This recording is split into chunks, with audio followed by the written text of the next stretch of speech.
Thank you. Good evening, New York. Ladies and gentlemen, Hugh Howey. Thank you.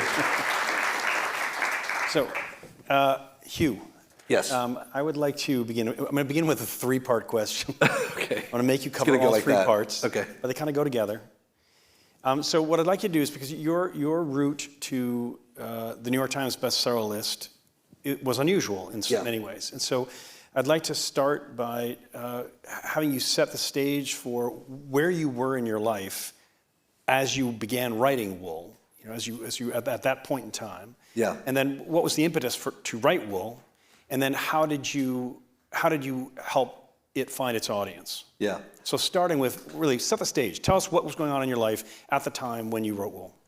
The first thing that comes to mind from that time is that I had just lost my dog, Jolie, who was like, if you've ever owned an animal that's like a member of your family, I mean, this was like the most traumatic thing I'd ever been through. So I was kind of walking around in a haze for a while, like tunnel vision. And I was working on the third book in a young adult sci-fi space opera. It was like my first series. And I couldn't write in that. I needed to write something cathartic and depressing that was very uncommercial, that no one would ever read. And so I wrote Wool as a short story. It's like the first 50 pages of the novel. And kind of cried. It's not a comedy. I kind of cried my way through writing it, and it helped. And I put it on Amazon for 99 cents, and made a little paperback that I think it was like $5.99 for a print-on-demand book that now on eBay goes for like $1,000 because like the very few were printed before it became a novel. And the thing I had the least confidence in was the thing that changed my life. And you asked like, what did I do to help make it a success? I think I wrote it thinking that no one would ever read it. I think that was the most important thing I did. Is I wrote something for myself and poured a lot of emotion into it, and it went kind of viral. And if you have a Facebook post that goes viral, Mark Zuckerberg doesn't send you a check. It's like it's just something that happens to you and it's lucky, and that happened to happen to me with something that was on the market for 99 cents, and like you're only making 35 cents for each sale, so it takes a lot of them. But I was working at a bookstore with my boss, who all he wanted in life was to be a New York Times bestselling writer, and he hated the stuff that I was writing. But he was so sweet about it. We were good friends, and he would stock like one each of my books in the bookstore. It was the only bookstore in the world that had my books in it. Right. Because you had self-published everything at that point. Yeah, my first book was with a small press, and what I learned from that was they were using self-publishing tools and then asking me to do all the marketing, and then they were going to keep most of the money.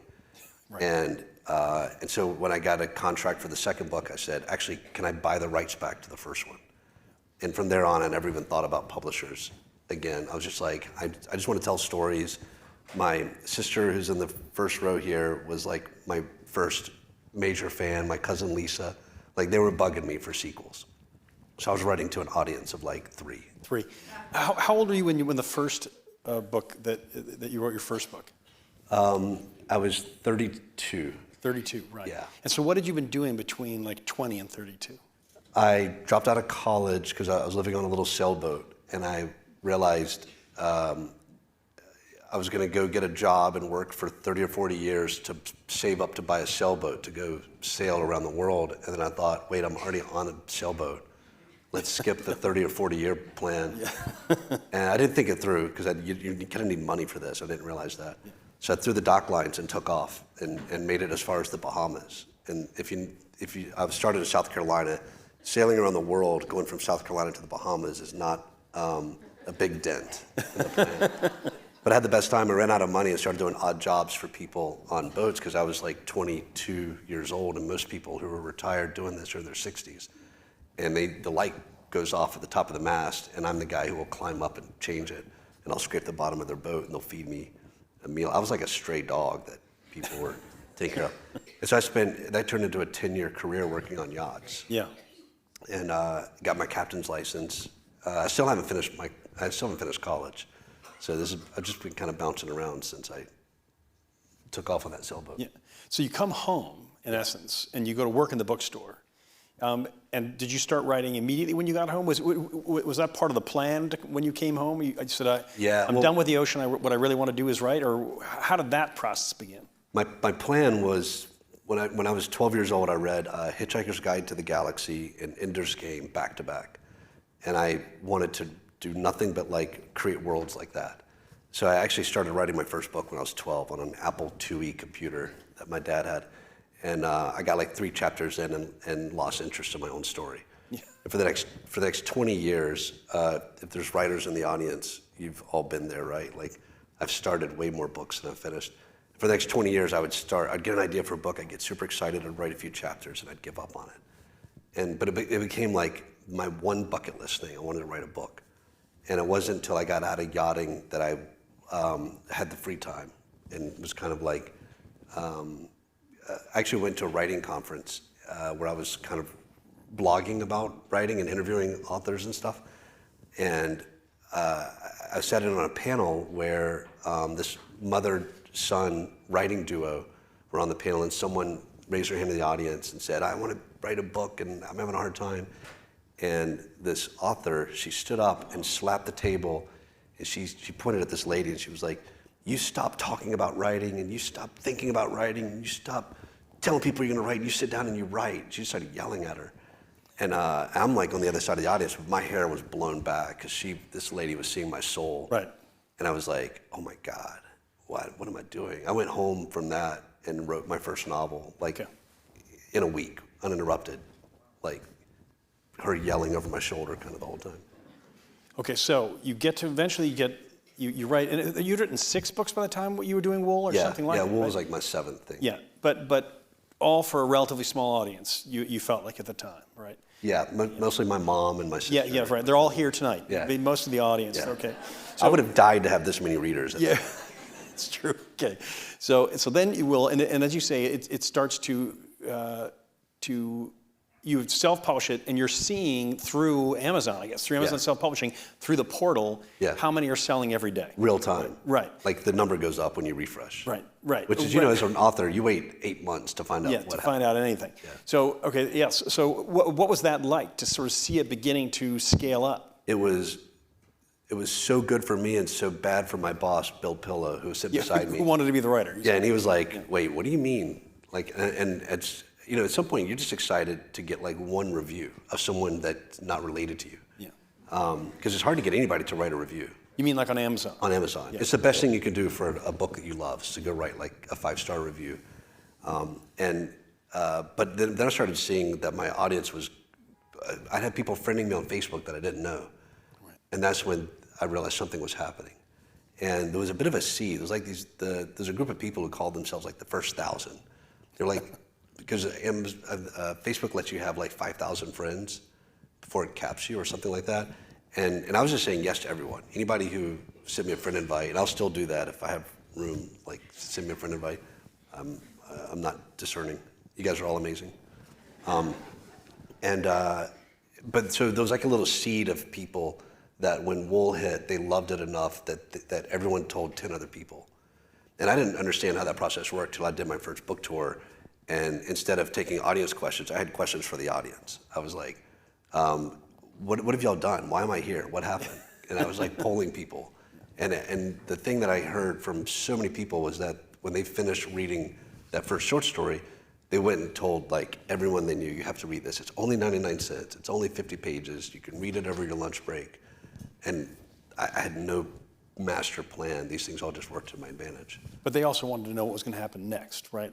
Yeah, and anyone who's read this knows that like there's nothing next. Like at the end of the short story, everyone's dead. It's a very definitive ending. Yeah. Right. Yeah. And so all the reviews were like, amazing story, but like I need more. Yeah. And I was thinking, there's no way to do more with this. But I've never had demand for anything before. Yeah. So I immediately stopped working on that other novel, which drives my sister crazy because I've never finished it. She keeps begging for me to go back and finish it. And I wrote the second part, and I was trying to figure out, okay, well, who's my main character if everyone's dead? And it was during that brainstorming and while the success was starting to really ramp up that I invented Juliet and figured out how I was going to transition to her as a main character. So let me come back to Juliet in a second. I want to it was interesting to me that like a minute ago, and when you were describing first wanting to write, that the way you described it is I wanted to build worlds, right? You know, and not all people, young people who want to write, think of it that way. Yeah. Right? What was that? What was it about wanting to be a world builder? What do you think? Why was that what was attractive to you? Because obviously that's been an enormously an important part of the work that you've done, and you've done it so successfully. But what was it about world building that really grabbed you? Yeah, you know, it's weird because when I think of my writing process, it's like character driven. Like I really want it to be about the relationships and getting into the mind of the character. But when I first started writing, being transported to these other realities, like I was such a daydreamer. I got in so much trouble in class for staring out the window. I would read a book under the desk. I just wanted to be anywhere other than like in that classroom. Yeah. And you know, if you think about it, I was preparing myself for a career that is necessary. We need writers in the world. But you know, school was like, don't use your imagination and stop, you know, making up these pretend things and like learn math. And I was rebelling against that. And so when I wanted to write books, I wanted to do this thing that I felt that I was good at and had a knack for. And you know, it took many years for me to find out how to make a career out of that. So can you talk about the landscape of wool? I think most of you in this room know this, but the landscape of the wool is we call it post-apocalyptic or some version of that, right? Yeah. It's at a time when the surface of the planet is poisonous in essence. Can you talk about your thoughts about sort of the post-apocalyptic genre, if you want to put it that way, or that as a time in which to write in relationship to the history of storytelling? Yeah, so I was actually, when I was doing a book tour, post-apocalyptic and disaster films were everywhere. Yeah. And someone was asking, like, why are these things so popular now? And I actually remember I was on a flight from one book event to another, and I'd heard that question from every stop you do on these tours. You do like 10 interviews, you do the local NPR, you do all this stuff. I'm hearing the same question over and over again. And actually, I didn't have a great answer for it, but I was on this flight and I was thinking about it, and I realized, because I'd read books about the history of storytelling. There's a great book out there called The Storytelling Animal it's a nonfiction book about why we tell stories. And I realized this isn't a new trend, post-apocalyptic fiction, that we've been writing survival stories this is probably the very first stories. It was like, don't go into the woods because there's bad things in there. Right. And we're trying to teach each other lessons while we're doing it. But then as we explored the woods, we're like, it's not that scary. But then we started sailing, and then we started writing all these stories about being marooned on a deserted island. And then we started writing, we started writing Westerns. We started, the Odyssey is a book about kind of a post-apocalyptic thing. And all these stories you're separated from your social network. Right. You don't have the tools that you're used to. And how are you going to survive? Right. And we've been exploring these kinds of genres from different angles for a long time. But then once we civilized kind of the world, we ran out of places to tell these stories. Everything's mapped. So in order to tell them, we have to either put someone on Mars or in outer space, in orbit, or we have to destroy civilization. And now we're back to where we're in a survival mechanism. So I don't think it's a fetish about destruction. I think we're just trying to figure out how do we get back to where we're lost and trying to figure out how to find ourselves. Right. And the only way to tell those now is to untether us from what we've built. All right, so now let's talk about Juliet, because you finish the Wool in its original incarnation, the 50 pages goes viral. The hero of the first 50 pages dies. That's not a spoiler because it's in the first sentence of the 50 pages. Yeah. So you're going to continue it, but your main character is gone. Yeah. So where did Juliet come from? Well, philosophically, Juliet came from like my mom and my sister and these amazing figures in my life who show up in a lot of my stories. My very first character that I ever wrote was named after my sister. So I drew a lot of inspiration from those people. And then she's this like tinkerer engineer that I think is part of my dad and some of me in there as well. But the characters I had left weren't going to be the drivers of the story. I knew that, but they could transition. So I don't want to spoil too much of the plot. And it's boring for people who already know it. But I had characters who were going to be able to introduce Juliet, and it actually worked to my advantage because they make her a mythical thing before you even get her on the page. So she's built up in the reader's mind before she's exposed. And by the way, no one would have published this if I handed them the story as written, and no one knew how to adapt it because they're like, well, she's the star, and we're going to get Rebecca Ferguson, and you don't have her in the story forever. How are we going to have a whole episode without her? And the feature adaptations were all wrestling with this. No one knew.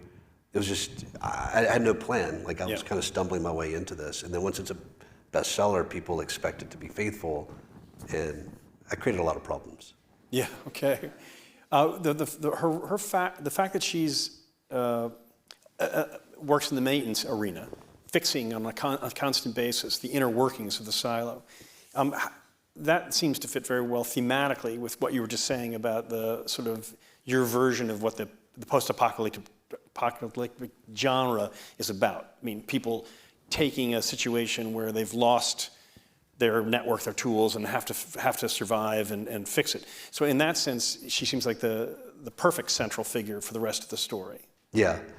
Yeah, and one of the themes of the story is that everyone in the silo thinks that their job is the most necessary one. Yeah, okay. And there's truth to it. Yeah. And that's the beauty of civilization, is that we're all doing something very necessary.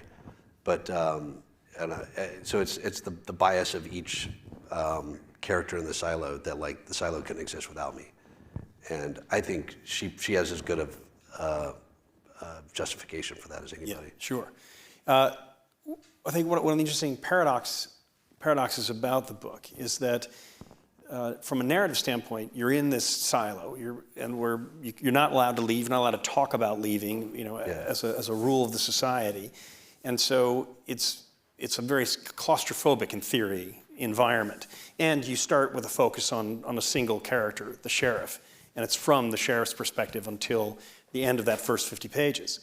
But then, paradoxically, it seems like what happens in the book is that instead of it being this confined helix in the ground that you can't escape, the reverse happens. It starts to open up in different ways, right? We go from one sheriff who's the center of the character, and we meet not only Juliet, but there's multiple characters who we begin to follow in their roles in the story. And time opens up. Yeah. You start to learn more about the origins of this society, as it were. And there's a little spatial opening up, beyond the walls of the silo. So, and it's sort of an interesting thing about the book is you start in this very narrow space, yeah, but it just keeps opening up, unfolding for you. And so my question just as a writer is that reflective of your process of discovery in imagining the story? Meaning, were you just following sort of where your imagination took you farther and farther away from that small, kernel, yeah, or was it part of a bigger plan? When you look at I'm just talking about the first of the trilogy. Yeah. Set aside the rest of the trilogy for a second. I think it's the right way to tell a big story. Is to start with in the industry they talk about a keyhole. Like you're looking through a keyhole, and who are your keyhole characters? What's that experience? Fantasy does it a little differently. Like if you open up a fantasy novel, the first thing it's going to do is give you this huge history of what's happened and a family tree of people and races, and it's a big info dump. And I grew up on reading a lot of fantasy before I got into sci-fi, and there's something enjoyable about it. Like just give me this whole history that let me, there's just so much to chew on. But I really kind of like Star Wars. You're just learning about one farm boy. You're following him before you get to there's a Death Star. Yeah. And it needs to be taken down. We don't start with the big kind of world building mechanism. We just start with a character. And in Wool, it's just a man who misses his wife. Like that's the story. And that was me writing about my dog. And so, yeah, I think it's a better entrance to the world. And then you're not overwhelmed when you learn these extra rules. You just tack them on. Recently, my wife started watching Lost for the first time, and it's very similar. It's just these people at a plane crash. And then every episode and every season just unveils more and more. And it's addicting. Yep. Okay. You talk about when you were a sailor. Okay, so this is when you were a sailor. You're outside Cuba, and I'm going to ask you a question about a motif in the book. Okay. But this is the setup. So you're off Cuba, and what you say is, a dozen miles off the north coast of Cuba, we started picking up radar contacts of Cuban ships. The VHF squawked with Spanish chatter. We were approaching Havana with little knowledge of what would greet us there. Right. So this is something that an experience you had in real life. And it occurred to me that this is sort of a recurring motif in Wool, as well as in some of your other works, which is this sort of tenuous connection, right? Somebody on a radio listening to somebody, where you're not even sure who you're listening to, and they may not even be in your language or easily deciphered immediately. This happens throughout Wool, where there's one or two characters or three characters on opposite ends of a tenuous radio signal, trying to figure out who they are and gather information. But it's a part of Beacon. I can't remember you were working on a story in which postcards were traveling by balloon, between messengers, But so, can you talk to me thematically about this sort of interest in the tenuous connection of some kind of transmission and the people on either end of it, and how that keeps showing up in your work? Yeah, I think because it's you in the boat. You know what I mean? Yeah, no, it's me in the boat. And before that Cuba trip, when I took off on my little sailboat, meeting people on islands are such an incredible microcosm of humanity. They're so cut off, and they form their own little personality. And you can see the other island that you're going to leave and go to, and it's different when you get there, in a way that continuous cultures prepare you for those transitions. Yeah. When and sometimes you see another island as a different country. So you sail from here to a place that you can see, and you're getting your passport stamped.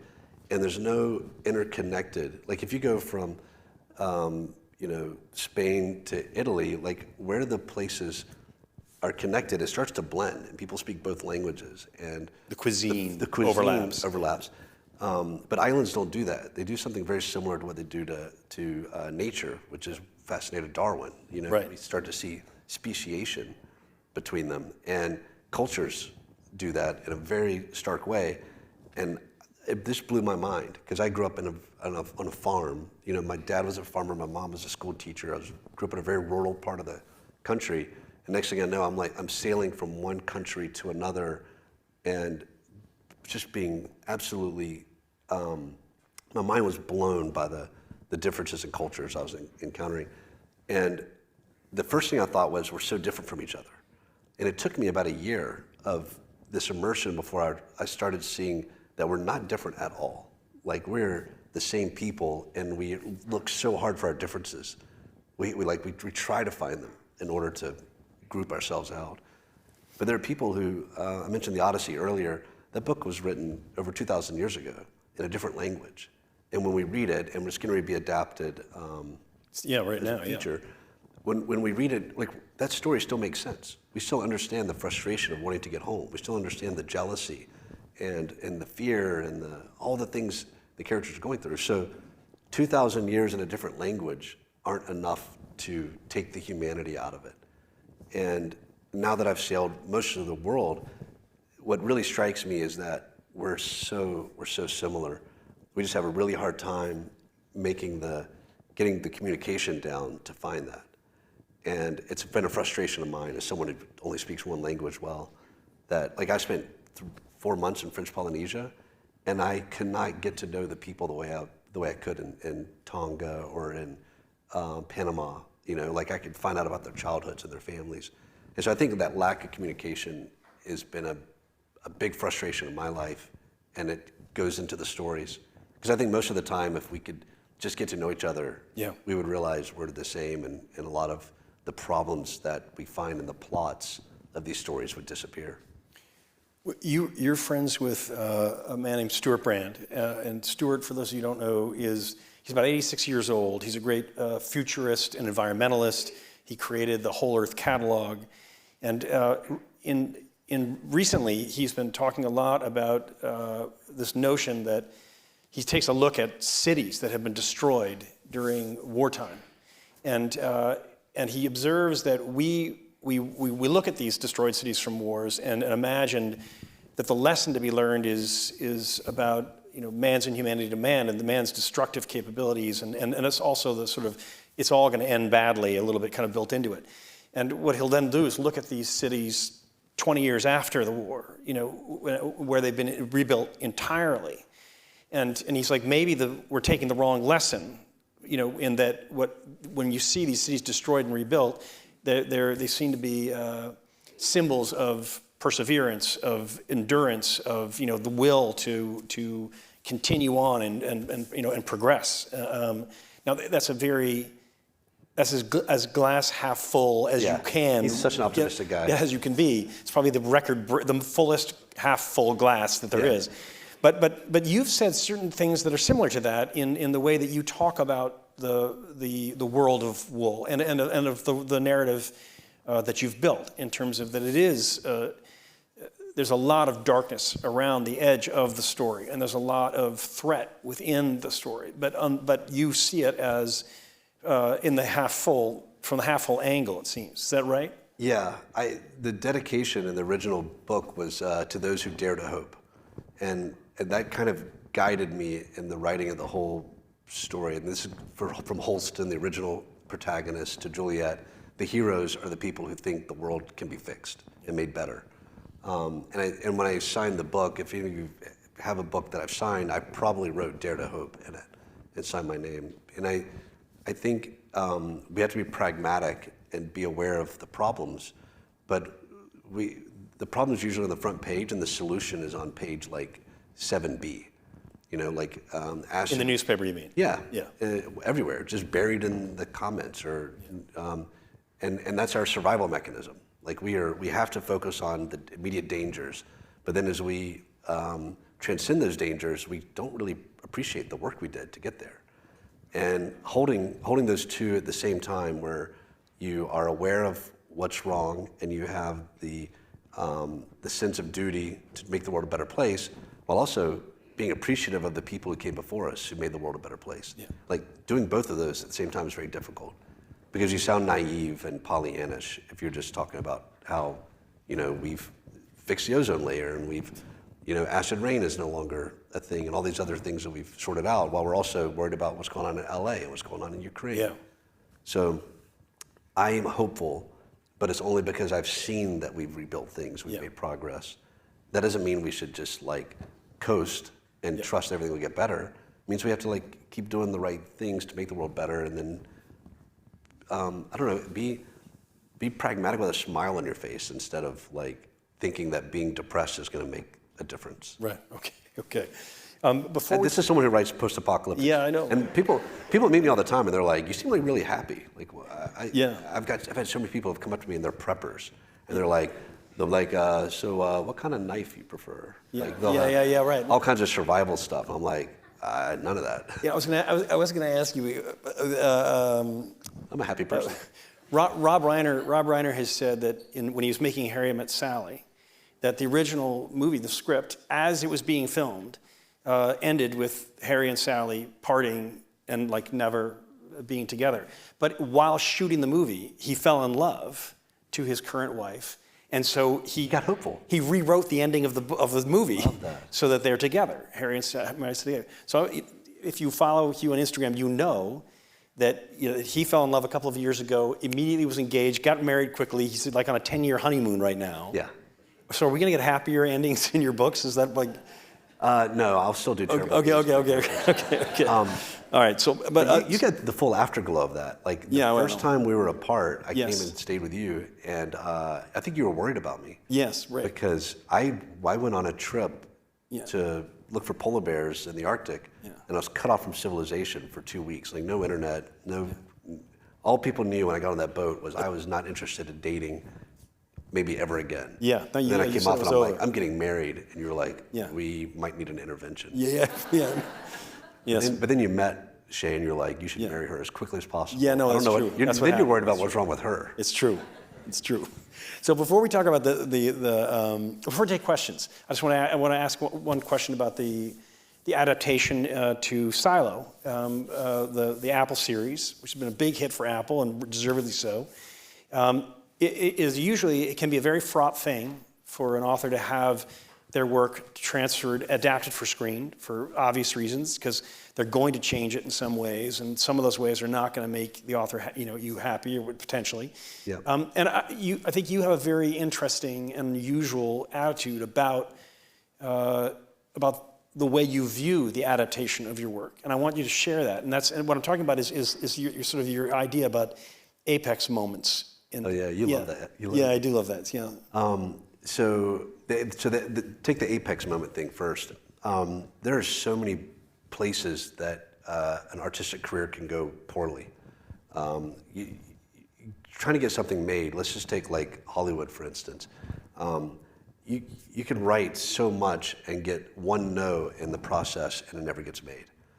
You might get it made and it never gets aired. They decide to take it as a write-off. So at every moment you're like, I got a call from Ridley Scott. This is, and the wrong way to think about this is going to be a blockbuster movie one day. And you're going to be, there's so many ways for you to be miserable if you have that attitude. Right. But if you think like, this is the best thing that's ever going to happen to me. Ridley Scott is on the phone talking about my book. This is, and I thought of this as like, this is an apex moment. From here, I'm surveying my entire career from the absolute height. Yeah. And I'm going to enjoy this moment because it's just going to go down from here. Right. And I've been thinking that for like at each step 15 years. Yeah, right. Yeah. Like I would get, I would sell 100 books in a month, and I'd be like, it'll never get better than this. Yeah. And having that attitude means that like when something gets made, I'm over the moon, and because I'm over the moon thinking no one will find it. Like this is the best it's ever going to get. No one's going to see this. If people see it, they'll probably hate it. Yeah. And then people love it, and then you're like, but it's probably not going to make any money or get renewed, and then that happens. Yeah.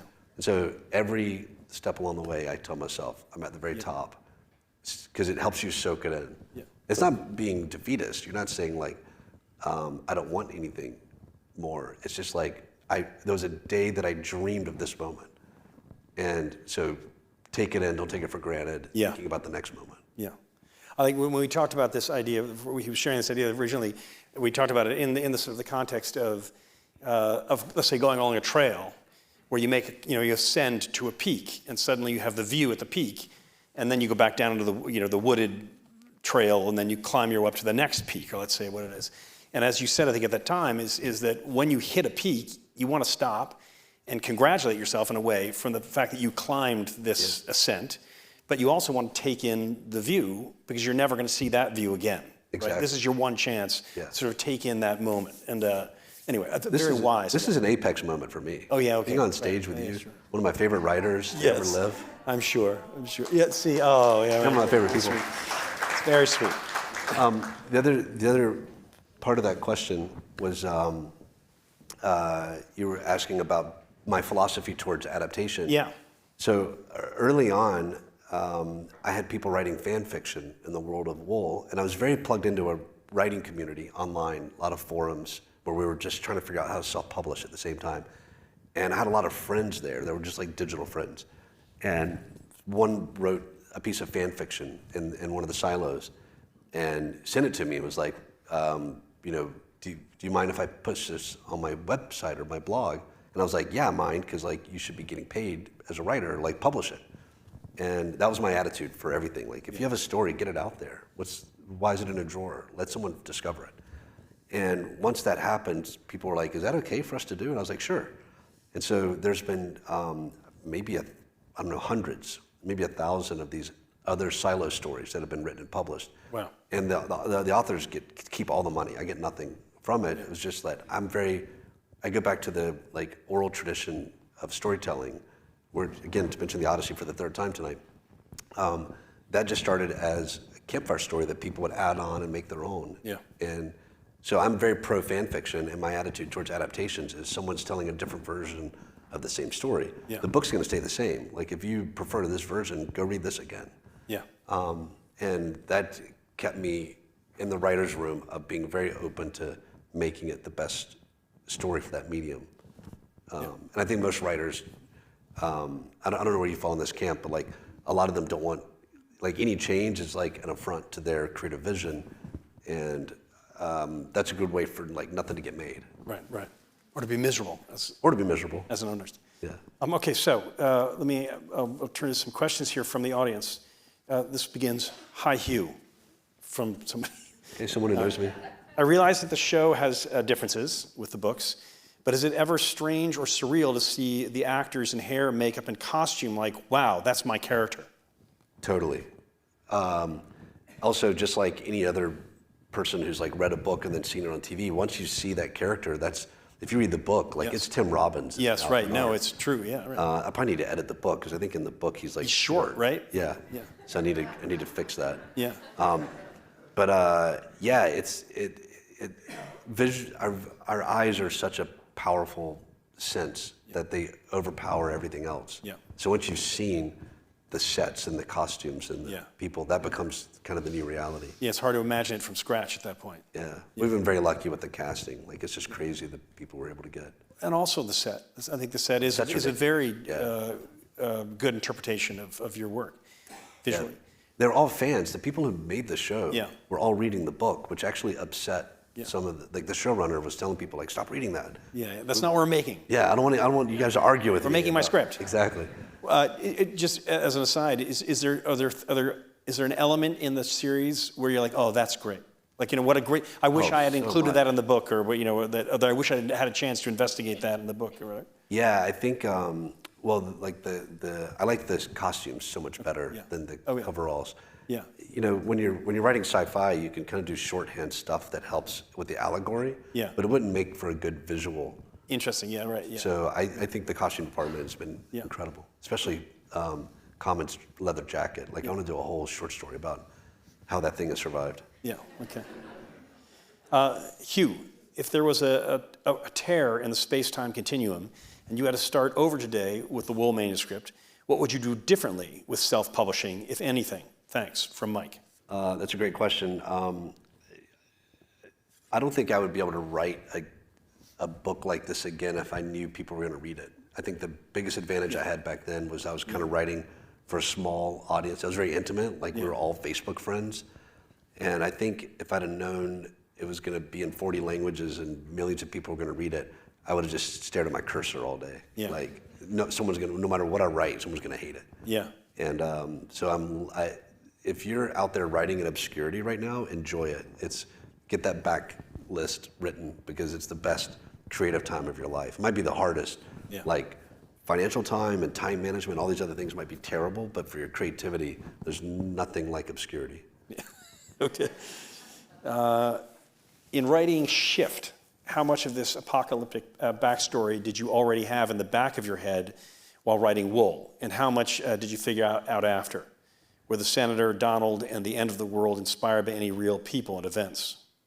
So I don't know how many people are here because you're asking questions. It might be mostly Amor fans. But if there are people who are watching the show are excited and know Shift and have read the books, in 2 days, like they're going to get their first glimpse of what next season's going to look like. Oh, because I forget this is online, so I probably should be spoiling that. Apple's probably emailing me right now.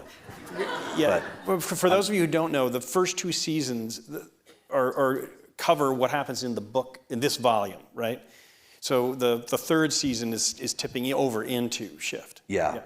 And I think Graham has talked about this enough that we're going to be telling Shift and Dust over the next 2 seasons. So we're not gonna like leave Juliet. We're not gonna.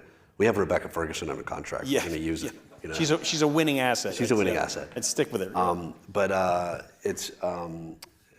we're gonna get a little glimpse of how we're gonna get to play the past. Yeah. I had to know for my own, because it drives me crazy. I loved Cormac McCarthy's The Road. I love books like that. But the whole time, like, you never get any clues about what happened. And it drives me nuts. And so I wanted to at least know for myself what the whole backstory was. So while I was writing like part 2 of Wool, once I saw those demands, I was writing a novel, I had to figure out, okay, how did the world end? And the first thing I realized is it's gonna be a lot harder than we think. We have all these apocalyptic fantasies that we terrify ourselves with, like nuclear holocaust and environmental disaster. Almost none of them would wipe out all of humans. Like, we're so resilient, there's so many of us. one of the post-apocalyptic stories I wrote for a short story collection, I wrote it while I was in paradise in the South Pacific on this island that if the world ended, they would never know. And they would probably start like building sailboats again, and the whole world would get populated from this small piece of paradise way off of Fiji. And so it was hard to even think about how would I end the world. And so, yeah, I knew what happened in Shift while I was writing Wool because I'd already had to come up with an answer. Okay. Which is actually pretty, a friend of mine's done a lot of nonfiction work on my answer, and now I'm terrified because I think this might be the only way that we could end all civilizations. Okay, that's a nice heavy note. Okay, Yeah. right. Thank you. Dare to hope. Did you intentionally add twists and misdirects specifically for book readers? If yes, can we expect to see more in future seasons? Thank you. Oh man, that's a great question. So one of the most fun things making this adaptation was so much fun because we tried to make a story that would be great if you haven't read the books, and also really piss you off if you have read them. Because there's deliberate things we do to like beloved characters that you think, this is not what that character would do. And a lot of it's misdirection. And like, so what we did to Lucas, like we wanted to just torture people who love Lucas. And then we want to reward those people when we close back around to the story. So yeah, we have readers in mind in a way that's probably not polite. Yeah, okay.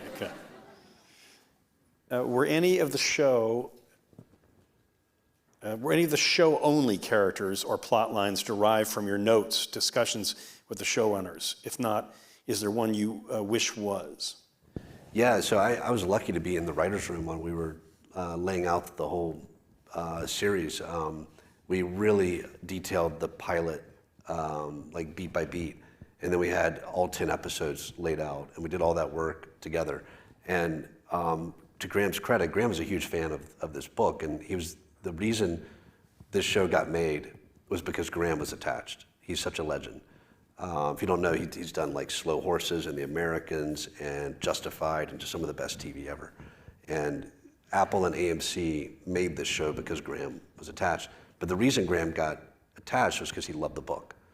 And the battle in the writer's room was that I kept suggesting things that were off book. I was like, what if we do this? And Graham would be like, let's stick to the book. And I think that dynamic helped the show overall because it let every writer in the room know that I wasn't being precious about it, but that Graham had a very distinct vision and that this was the Bible for the vision. Yeah. Okay. Can we talk about the other projects that you've already written, which are headed towards screen or have ended up on screen?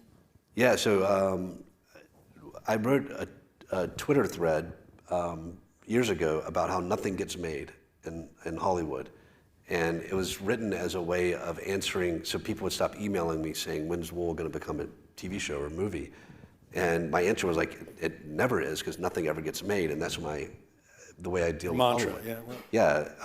And I think the apex moments kind of came from this thread. Yeah. And I was like, getting an option check is like the best that'll ever happen. And that thread went kind of as viral as anything I ever put on Twitter went viral. And then this is so weird. This is during the pandemic. And then like a month later, while everyone is saying like, yeah, nothing gets made, I got 2 shows greenlit on back-to-back days that were unrelated to each other. One was what became Silo we called it Wool for a long time, and the other one was Beacon 23. And they went into production at the same time. And it was, so I got to learn a lot about Hollywood by having 2 very different production experiences back to back.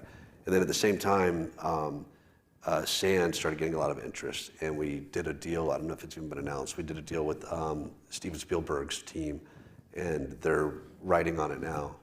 And again, it'll never get made, but it's always fun. The Plagiarist, one of my short stories, has an amazing series of scripts written for it that'll never get made. And it's kind of frustrating but fun with Hollywood is that you do a lot of creative work that'll never see the light of day, but you get to enjoy the process. How about in your writing? What do you see as being next for you? The 3rd book in the Sand trilogy, need to wrap that up. That's the third. Yeah, that's the final. Yeah. But I'm kind of waiting for. I'm not going to publish it until the development moves along with the TV show, because I think what I've learned is that you can do more harm than good by adding material while people are working on stuff. Okay. Then there's a lot of demand for more in this world. I was on set with a lot of the Apple executives recently, and now that we've 3 is shooting now, 4 is written, and it's been greenlit, and so that's the conversations for a long time were these future seasons. Now that that's kind of behind the executives, they were like, so what's next? Like, we got these sets, let's do something. Yeah. And so that I told you I would never be able to write this if I knew people were watching. Yeah. Like, that's where I am now. Okay, so you will do something potentially Yeah, for that set? I've always had another trilogy in mind that would tell what happened in this other silo, Silo 40, Okay. that has a big impact that is never seen but makes all of this possible. I see. And there's a way to do that and also tell some of what happens after this trilogy. Yeah. So that's the idea. Another trilogy, but wait, it's going to be 2 more years of the show coming out, so I want it to come out after all. But an entirely different group of characters, an entirely different group of situations. Yeah. Different time period, too? It overlaps. Overlapping time period. Yeah. Okay. Ladies and gentlemen, Hugh Howey. Thank you very much. Thank you. Thank you, everybody. Buddy. Thank you. And I'll see you guys at the book signing. Oh, yes. So Hugh will be signing books. There's a room right off the lobby. You can also buy his books there if you haven't already, but if you brought your own, that's fine. Hugh will be signing, and he will be what is it, in the front page? For those who hope. Yeah, Dare to Hope. Dare to Hope. You can meet my sister and my wife and other people I've mentioned. Perfect. Thank you.